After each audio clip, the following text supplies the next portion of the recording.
Hey everyone, my name is Griffin Furlong. I am a full-time civil engineer and now self-published author of my first book, Boundless, Choosing a Mindset for Lifelong Growth. In this video, I will share 5 things you can start doing today to accomplish your own goal of self-publishing your first book. I've gone through the struggle myself actually very recently. It took me nearly 2 years to self-publish my own book. This included coming up with the concept, writing, editing, and finally hitting publish. I've also read a few books on how to write a memoir, how to self-publish a book, and how to write well in general. I'll also make sure to reference all of these books in the description below. By no means am I a professional or will I guarantee you success as an author, but what I can share are 5 useful tips that you can begin today to start your journey of becoming a self-published author.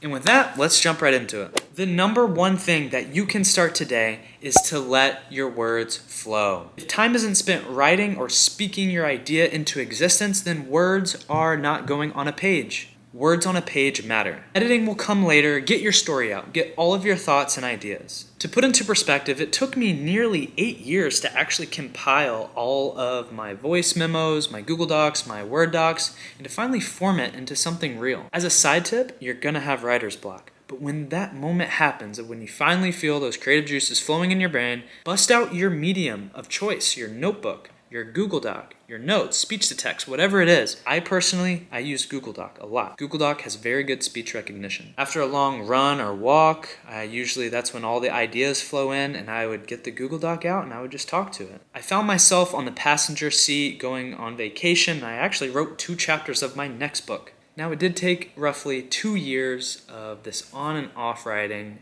and editing to finally produce something, especially after I organized all of my thoughts and ideas, which leads me to my next tip. Tip number 2 that you can start today. Create a mind map. Go get a huge piece of canvas, go get a whiteboard, go get some pieces of paper, go get a notebook. Do something. Get something that you can write on. Physically write from your hand down to the piece of paper. Start with a word or phrase that best describes what you want to write about.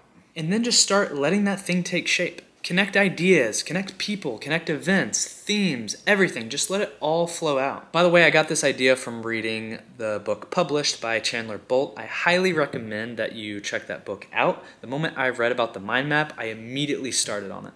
I believe I started with the word homeless valedictorian because that's what I was coined in high school, and from there I started connecting themes like perspective and mindset and stories that associated with all of those themes. And eventually I had a pretty full mind map, and I had some sort of guide of where I was heading. And the thing is that this mind map doesn't have to be perfect, because again, as you will learn as a self-published author, perfect does not exist. And honestly, I looked at my mind map about a year later, and there are many things that aren't even included in my book. But it was so important that I at least documented those ideas. Also, don't delete it. Everything that you have to say matters. You never know if you're gonna need an idea for your next book. Tip 3, study a book's structure. Books have a recipe. Go to a library, go to a bookstore, open some of them up that might match your genre. Just open it and start skimming through. I actually bought like 3 or 4 books that were like mine, and have I read them from front to back?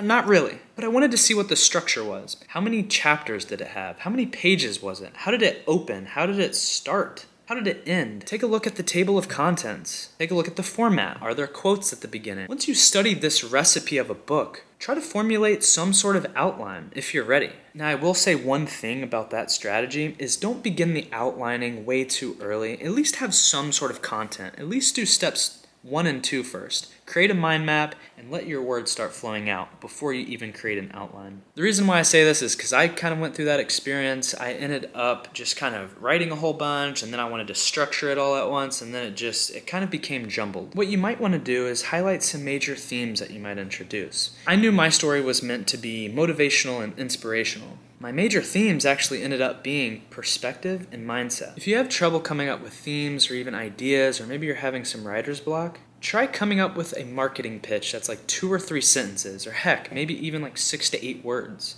At the end of the day, you are going to be selling this book. This will help lead to some sort of structure. Going through my old notes, one of my marketing pitches was homeless kid, graduates, high school, and defies odds. Now that's super simple, however, I wasn't really selling anyone on that. But then I started thinking about how this story could actually help others. So with the help of the mind map, I started thinking, okay, it'll help change other people's perspective of education. Or it'll inspire others to never give up.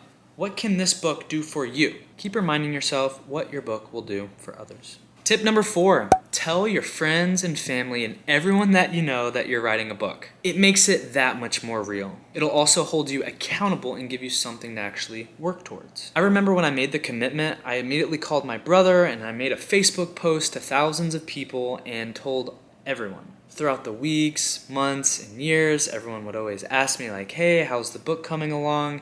And what that did was it held me accountable each and every week. Last but not least, we have tip number 5. Set a game plan. One of my favorite quotes is, if you fail to plan, you plan to fail. Goal is great, but in order to actually accomplish your goal, you will need some sort of game plan. The game plan is the direction towards that goal. It's something that tracks and measures your progress. If you're serious about writing, get out a notebook, get out your phone, and start writing a game plan of what you're going to do right now. It could look something like 6 a.m. to 7 a.m. tomorrow, I want to write 3 stories that I wanted to share to the world. 7 a.m. to 8 a.m., create a mind map. Boom, I've already created your game plan for tomorrow, or right now. What's crazy is that this is actually one of my first game plans, and you can see I was even starting to come up with a couple of cover ideas. I had a little mind map. I would always tell myself to leave. And then I even started creating a little outline. Being able to cross these small victories means so much, and you'll feel so good that you'll become addicted to this game plan. Now I hope everyone has enjoyed this video and feels inspired to start writing today. I promise that your story is worth sharing. Just remember, people can call you crazy, but it's only crazy until you do it. Thank you to anyone that actually watched this video from start to finish. I'm very curious, if you found any of the information in this video helpful, please give this video a like and subscribe to my YouTube channel. Also, would you add any additional tips? Comment below. Thank you and hope you guys have a great night or day wherever you guys are. Peace.